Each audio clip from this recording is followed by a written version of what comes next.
আসসালামু আলাইকুম প্রিয় দর্শক, আজকে এই প্যাটার্নের মাচা দেওয়ার নিয়মটা দেখাবো।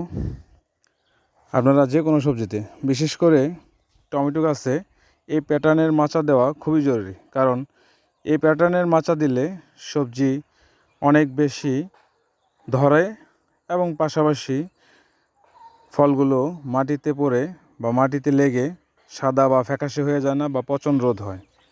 আপনারা এভাবে ইচ্ছে করলেই এই প্যাটার্নের মাচা দিতে পারেন। দুই পাশে রশি দেওয়া থাকবে, রশির উপরে গাছগুলো জাস্ট হেলে থাকবে, হালকা বেঁধে দিলেই দুই পাশ থেকে দুইটা লাইন বা দুইটা সারি ঠিক এভাবে পড়ে থাকবে, হেলে থাকবে। এতে করে প্রত্যেকটা গাছ অনেক বেশি হেলদি হবে, অনেক বেশি ফলন আসবে এবং টমেটোগুলো সুস্থ সবল এবং সুন্দর থাকবে। ধন্যবাদ সবাইকে ধৈর্য সহকারে ভিডিওটি দেখার জন্য।